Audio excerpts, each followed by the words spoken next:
개인적으로 여기 장특공하고 관련된 거주기간 요건 추가가 이번에 너무 핫해요. 그렇구나. 저한테는. 자, 그러면 소개 한번 해줘 보시죠. 네.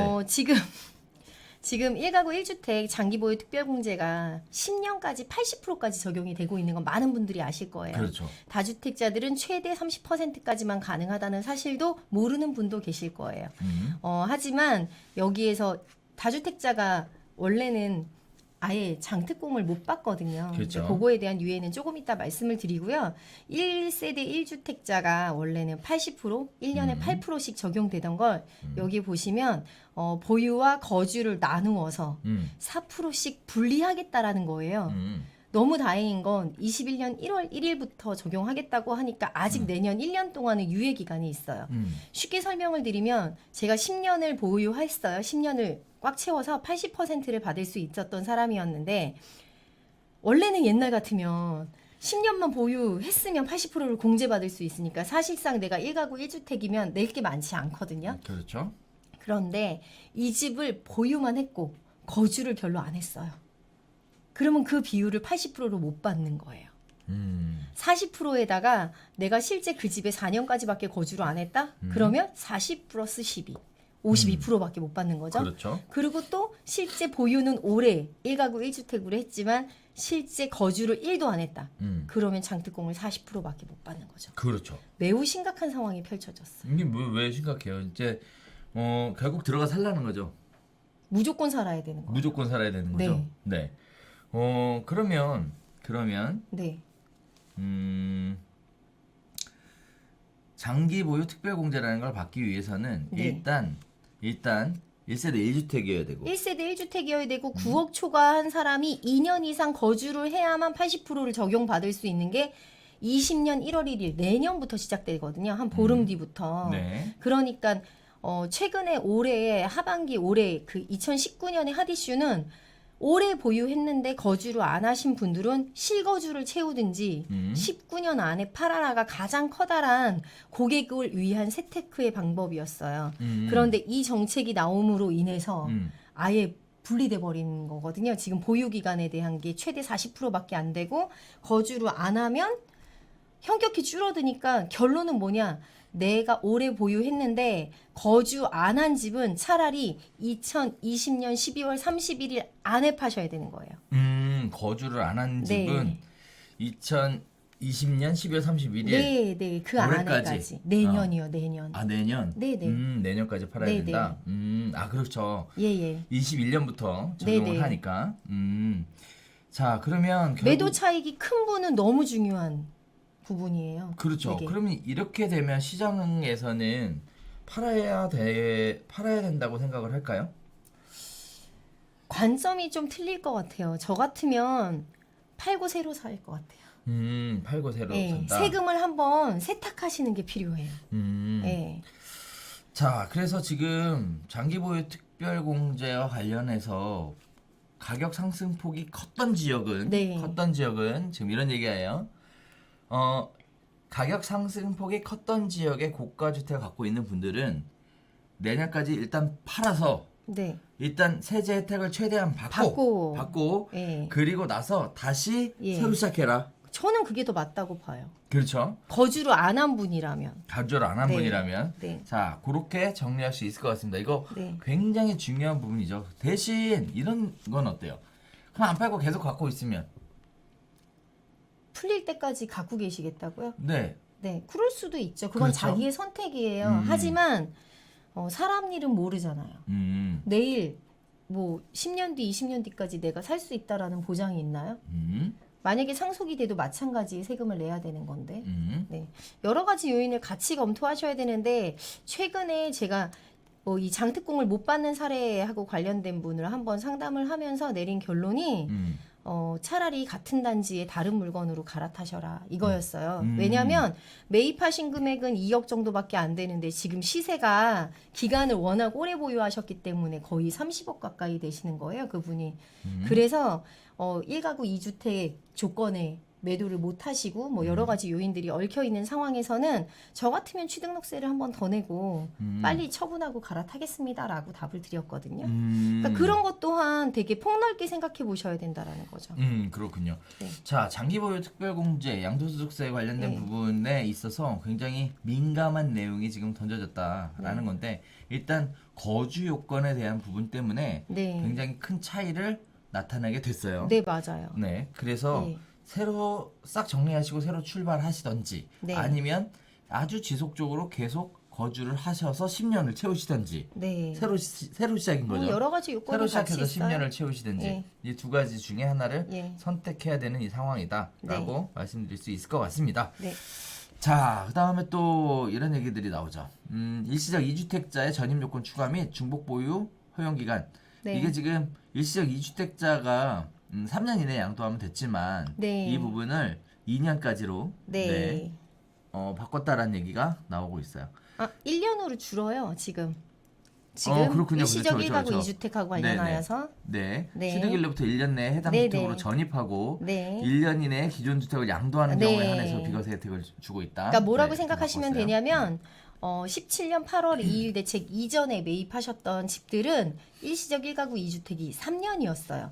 그 이후에 매입하신 분들이 2년이었고 지금까지는 그렇게 흘러왔거든요. 그런데 이 대책이 나오면서 내일 2019년 12월 17일 이후로 새로 취득하시는 주택부터는 그 일시적 1가구 1주택이 1년밖에 안 되니까 네. 원래 갖고 계셨던 집에 대한 처분 기한이 짧아진 거죠. 그러니까 되게 심리적 압박이 크게 올 거예요. 이거는 제가 봤을 때는 그 기존에 3년을 해당하신 분들은 여기에 예외 사항으로 적혀 있지가 않거든요. 네. 그러니까 모두 다 적용된다라고 봐야 될 것 같아요. 그렇군요. 네. 지금 또 볼게요. 네.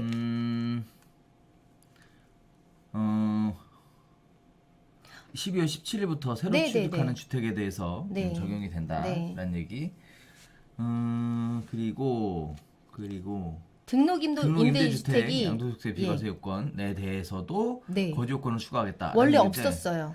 이게 참 그렇죠. 예. 요것도 대표님 얘기 좀 해주시죠. 우선은 등록임대주택하고 관련된 비과세는 거주주택 비과세에 대한 부분만 있었거든요. 이거는 등록임대주택이 의무기간을 다 끝내고 나서 처분하고 관련될 때 그때에 해당되는 내용 같은데요. 거기에 대한 상세 내용이 없어요. 이게 기재되어 있지 않아요.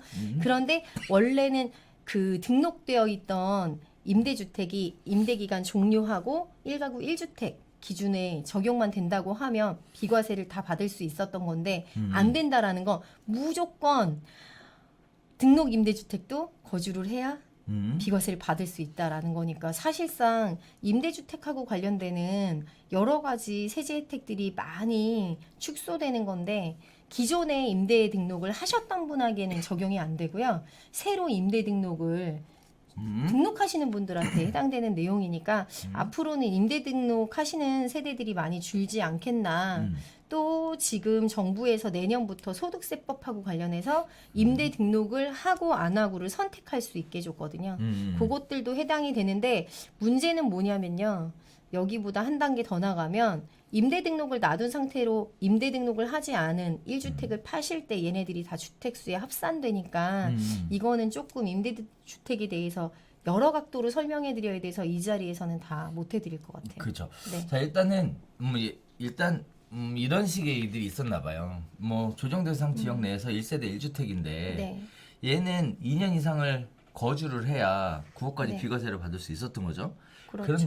그런데 네. 얘를 임대주택을 해버리면 네. 등록을 해버리면 네. 거주 요건을 채우지 않아도 네. 비과세 혜택을 받을 수 있는 요건이 그렇죠. 있었다라는 그렇죠. 거예요. 그죠? 네. 근데 예. 걔를 1세대 1주택을 임대주택을 등록해놓고 거주도 하지 않았으면서도 비과세 받는 거를 없애버리겠다. 네네. 어차피 기간이 기니까 보유 기간이. 그렇죠. 네. 그래서 그렇게 하겠다라는 네. 얘기를 지금 하고 있습니다. 네. 자, 지금 이런 얘기들 하고 있어요. 카톡이래 참. 채팅창에 보니까 요 부분 10년 거주에 대한 부분들에 대한 얘기가 나와요. 네. 지금 얘기 나오시는 게. 네. 그래서 내용을 잘 내용을 좀 설명을 좀 다시 드려야 될 것 같은데 네. 1주택자가 지금 네. 거주 요건을 갖춰야만 네. 거주 요건을 갖춰야만 장특공제를 받을 수 있는데 10년 이상을 거주를 해야 40%의 장특공제를 받을 수 있다는 거예요. 네. 네, 그래야 장특공제 얘기하거든요. 지금 뭐 비과세 얘기를 하고 있는 게 아니라 장기보유 특별공제 네, 맞아요. 이야기를 하고 있는 네. 거예요. 그래서 2년만 가지고 있으면 팔면 되지 않냐라는 네. 얘기를 하시는데 네. 2년만 거주하고 있다가 팔게 되면 장특공제가 예. 얼마 적용을 받지 못한다라는 못한다라는 거죠. 얘기고요. 그 얘기를 지금 하고 있는 겁니다. 이게 지금 이 언제부터? 부분이 이해가 잘 안 되시는 분은 내년까지 파시는 게 맞아요. 예. 이 부분에 대해서 2021년 1월 1일 양도분부터라고 얘기하니까 이 부분이 그때로부터 예. 거주 기간이라는 게 추가가 돼서 예, 예. 지금 현재 예. 장특공제가 적용이 된다라는 거예요. 그래서 네. 매입을 하고 2년 있다가 예. 2년은 거주하다가 네. 그러고 나서 팔면 네. 아야 그렇게 얘기하면 안 되지. 10년을 갖고 있었어. 네. 10년을 갖고 있었는데 거주 기간을 채우지 못했어. 네. 그런데 지금은 거주 기간을 채우지 못해도 10년 갖고 있었으면 80% 공제가 받을 수 됐었어요. 있어요. 네. 근데 이제 이게 바뀌는 게 2021년 1월 1일부터는 10년 이상 갖고 있었으면 40%를 받는 거예요. 예, 그건 기본으로 받는 그렇죠? 거고. 그리고 나서 거주 기간이 얼마나 됐느냐에 네. 따라 또 맥스 40%를 받는 거죠. 그렇죠. 근데 여기에서 주의하실 거는 내가 거주했는데 여기에 주민등록이 있었던 날짜 기준이니까 네. 본인 소유자 기준에 주민등록 초본을 발급을 하셔서 이 집 주소지에 체류한 기간이 얼만큼인지 정확히 카운트를 해보셔야 돼요. 그러니까 지금 일단 세무서에서 양도소득세 네. 신고할 때 관련된 내용에 대해서 신고하도록 되어 있으니까요. 요거는 네. 그렇게 따져보셔야 될 부분이지 네, 이게 지금 네. 비과세 얘기를 하고 있는 게 비과세가 아니었습니다. 아니에요. 아니었습니다. 예. 네. 자, 그 다음에 또 보겠습니다. 아까 분양권도 주택수에 포함하겠다라는 얘기인데요. 네. 자, 일단 양도소득세 중과를 위한 주택수 계산에 분양권도 포함을 시키겠다. 그래서 10%에서 20% 다주택자 중과에 네. 집어넣겠다라는 네, 네. 거예요. 자, 요거는 뭐 특별히 얘기를 안 드려도 될 것 같고, 자, 2년 미만 보유주택에 대한 양도소득세율을 인상하겠다. 네, 저는 개인적으로 올라가겠다고. 이것도 굉장히 네. 깜짝 놀랄 만한 일입니다. 네. 자, 이 내용을 보면 이렇습니다. 자, 일단 현재는 1년 미만을 보유하고 있으면 주택 외 부동산에 대해서는 50%의 양도소득세율, 주택에 대해서는 40%의 양도소득세율을 부과를 했었어요. 네. 그런데 걔 바꿔서 네. 동일한 1년 세율. 미만 보유하고 있으면 네. 50%의 양도소득세율, 네. 그리고 완전히 새롭게 생겨난 게 네. 2년 미만 보유하고 있어도 몇 프로? 네. 40%의 세율을 부과하겠다라는 얘기예요. 네. 즉 2년 미만 보유하다가 매각한 것은 결국은 네, 투기 세금 수요로 많이 내라. 보고 많이 내라. 네, 네, 맞습니다. 네네네. 네. 이죠. 세율이 가장 높은 게 이런 얘기가 안 되니까 넘어가겠습니다. 네. 자, 그리고 사실상 2년을 보유하고 거주를 안 하시면 지금 아예 비과세가 안 되잖아요. 현재 시점에. 그러니까 뭐 이것도 적용될 수 있다고 봐요. 특히 아마 이 세금이 나온 게 아마 가격 인상폭이 큰 지역 때문에 나오지 않았나라고 생각합니다. 지금 또 얘기가 나오는데 2년 거주하면 어차피 양도세 비과세니까 2년 거주 후에 매도하면 된다라는 맞아요. 얘기를 네. 하고 있으니까 이건 2년 미만에 해당되는 거니까. 아니 그거 말고 네. 아까 나왔었던 얘기를 어떤 가지고 거요? 얘기하시는 것 같아요. 이거 확실하게 짚고 넘어가죠. 지금 보면 1세대 1주택자가 장기보유 특별공제인데 1세대 1주택자 실거래가 9억 초과에 대해서는 장기보유 특별을 거주하겠다는 거거든요. 지금 여기 말씀하시는 부분 중에 2년 거주하면 어차피 비과세가 아니고요. 9억 초과분에 대해서는 양도소득세가 있어요. 네, 9억 미만만 세금을 비과세는 원래 2년 이상 거주하고 보유하면 가능한데요. 네네. 내년부터 바뀌는 게 9억 초과 주택은 2년 이상 거주를 안 하면 장특공을 못 받는다. 80%로 못 받고 여기 지금 10년에 30%라고 기재되어 있는 그 구간을 받게 되거든요. 여기 여기요? 있는 예. 네, 거기를 받거든요. 그런데 개선 사항은 분리시키겠다는 거예요. 최대 80% 받는 사람을 더 세분화 시켜서 지금 여기가 네. 지금 말씀하시는 비과세와 내용이 다른 얘기예요. 그렇죠. 말씀하시는 내용이 2년 거주하면 어차피 비과세인데 양도세 없으니까 2년 거주하고 매도하면 되는데 네. 장기 보유 특별공제에 대한 부분이 뭐가 문제가 있느냐 이 얘기를 네. 지금 하시는 것 같아요. 네, 그거는 아마 9억이 안 되는 주택하고 관련해서는 굳이 이게 중요하지 않습니다. 네네 맞아요. 그런데 9억 초과 주택에서는 되게 큰 금액을 차지하기 때문에 세율 구간 자체가 달라지기 때문에 매우 큰 영향을 미치죠. 네 맞습니다. 그래서 네. 그런 부분들로 관점에서 네. 이 내용을 이해를 하셔야 될 부분인 것 같아요. 지금 네. 대화방에서 계속 그 얘기를 가지고 네. 제크리스라는 분께서 계속 말씀하셔서 네. 지금 비과세 문제를 얘기하는 게 아니에요. 9억 초과가 돼서 네. 양도소득세가 무조건 고가주택으로 과세되는 부분에 있어서 네, 네. 어떻게 하면 세금을 줄일 것이냐 가장 네. 좋은 것은 장기보유 네. 특별공제다. 장기보유 특별공제에 대한 규정이 바뀐다라는 네, 얘기를 네. 하고 있는 거라는 점 다시 네. 한번 말씀드리면 이해가 좀 되시라고 생각을 합니다.